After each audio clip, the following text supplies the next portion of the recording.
ক্বালা লিল্লাহ, অবশ্যই ওয়াজের ভিতরে আল্লাহর কথা থাকা লাগবে।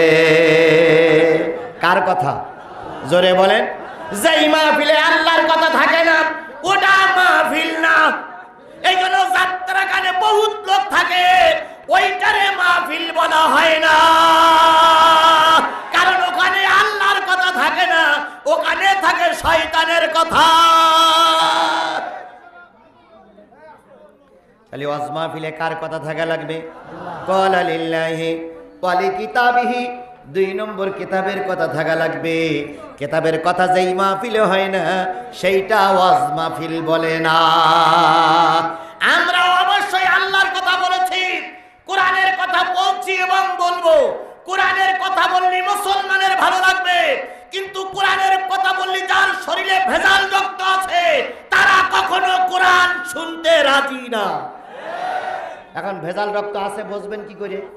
সবাই তো বলে আমার রক্ত ভালো, তাই না? কিন্তু ভেজাল বুঝবেন কি করে? আল্লাহ পাক বলতেছেন ওয়াইজা তুতলা আলাইহিম আয়াতুনা, কথা হবে না, মোটেও কথা হবে না। কথা বললি আমি কথা হবে না, টাকা তোলা শেষ, পড়ার জন্য আপনার টাকা নিয়ে গায়েব হয়ে যান, তবু আমাকে ডিস্টার্ব করেন না। কোরআনের শত্রু বুঝবেন কি করে? আল্লাহ রাব্বুল আলামিন বলেন ওয়াইজা তুতলা আলাইহিম আয়াতুনা বাইয়িনাতিন তারিফু ফি উজুহিল লাযিনা কাফারুল মুনকার। কোরআনের শত্রু বুঝবা যখন কোরআনের আলোচনা হবে, হাজারো লোকের ভিতরে 2-1 জনের দেখবা মুখ কালো হয়ে গেছে, মুখ মলিন হয়ে গেছে। খুব সুন্দর হাসি খুশি ছিল, যেই না হক কথা বলা হয়েছে সেই মুখটুক কালো করে হনুমানের মতন। আল্লাহ বলল ওইগুলো হলো কোরআনের শত্রু, ওইগুলো হলো কাফের। হতে পারে সে বিরাট নেতা, হতে পারে তার ক্ষমতা আকাশচুম্বী, কিন্তু কোরআনের কথা শুনে যদি মুখ মলিন হয় বুঝতে হবে ওটা কাফেরের বাচ্চা। আছে না নাই? কোন জায়গায়? দেখাই দেন, দেখাই দেন। দেখানো লাগবে না, আলামত বলে দেই। যেই ব্যক্তি কোরআনের কথা শুনলে মুখ মলিন হবে বুঝতে হবে ওর রক্তের ভিতরে ভেজাল। ওয়াইজা তুতলা আলাইহিম আয়াতুনা বাইয়িনাতিন তারিফু ফি উজুহিল লাযিনা কাফারুল মুনকার।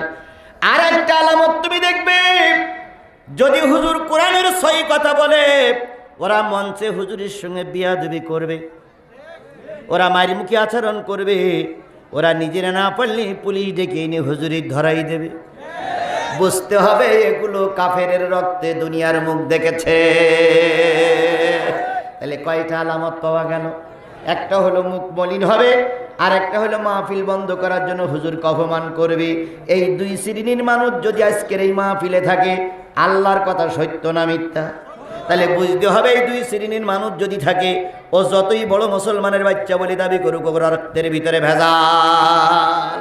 তাহলে কোরআনের মাহফিলে প্রথম আলোচনা হবে কার? তারপর আলোচনা হবে কার? কিতাবের।